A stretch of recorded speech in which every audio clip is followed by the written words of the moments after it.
High value man ka pala ito ang para sa'yo. Akala ko, jackpot na ako sa boyfriend kong nagpakilalang successful at gentleman. Pero nung lumipat ako sa kondo niya, unti-unting lumabas ang tunay niyang kulay at sa isang fancy dinner, doon ko pinakawalan ang pinaka-satisfying na paghihiganti. Isang utot na gumising sa lahat ng yabang niya. Ako si Leslie, 28 years old at taga Makati. Nasa corporate world ako, stable ang trabaho at masasabi kong independent ako sa buhay. Walang utang, may sariling ipon at maayos ang karir. Mga 8 months na kaming magkarelasyon ng boyfriend kong si Adrian, 35 years old. Sa una, para siyang dream guy. Gentleman, sweet, maalaga. Hindi ko inakala na may masama pala siyang ugali na lalabas pag nagsama na kami sa iisang bubong. 2 linggo pa lang mula nang lumipat ako sa kondo niya, pero para bang ibang tao na ang kaharap ko. Bigla siyang naging kontrolado sa lahat ng bagay. Sinasabi niya kung anong damit lang daw ang bagay sa akin. Pati hairstyle ko, gusto niyang siya ang pumili.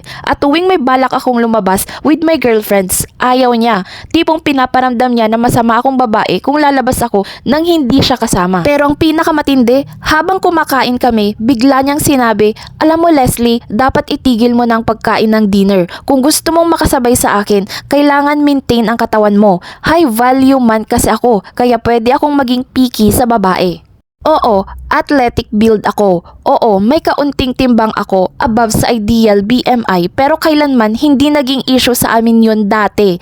Noon nga, lagi niya akong tinatawag na sexy at maganda. Pero ngayon, para bang pinaparamdam niya na kulang ako, na hindi ako sapat para sa kanya. Ang masakit pa, he keeps flexing na rent-free ako sa kondo niya kahit wala naman akong inaasahan sa kanya. May trabaho ako. Ako ang nagbabayad ng sarili kong bills. Hindi ako dependent sa kanya financially. Iyon ang gabi na na-realize ko, iba na siya at sobra na ako sa pagtitiis. So eto na, nag-imbita siya ng fancy dinner kasama ang mga kaibigan niya at ilang business partners.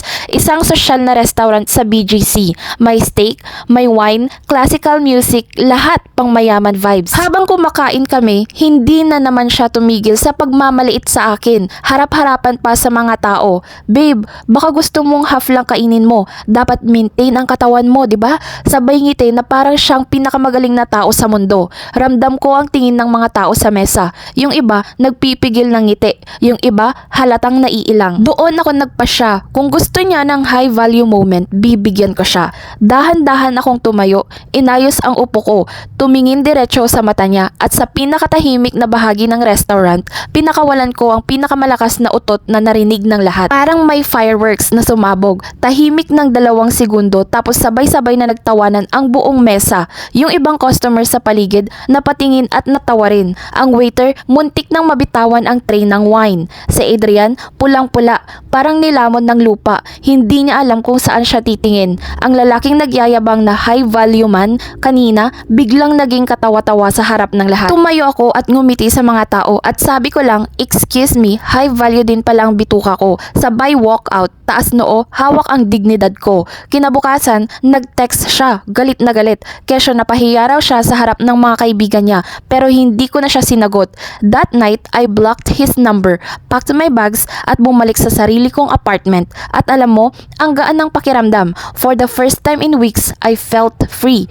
Ang totoong high value na tao, hindi nananakit, hindi nang aapi, at lalong hindi nang kokontrol. At kung pagpipiliin ako, mas pipiliin ko ang dignity at happiness ko kaysa sa isang lalaking puro yabang. At least, sa huli, ako ang tumawa at siya, well, hanggang ngayon baka iniisip pa rin niya kung paano siya natalo ng isang utot. At sa huli, gusto ko lang linawin, hindi ko sinasabi na gawin ito ng kahit sino. Ginawa ko lang iyon dahil sa sobrang kapal ng mukha niya at sa point na wala na akong pakialam kung mapahiya rin ako. Kung handa kang ipahiya ang sarili mo para lang ibalik sa kanya ang lahat ng pang-api, edi go. Pero sa akin, simple lang, hindi ko naman na sila makikita ulit kaya tinodo ko na. At guess what? Worth it.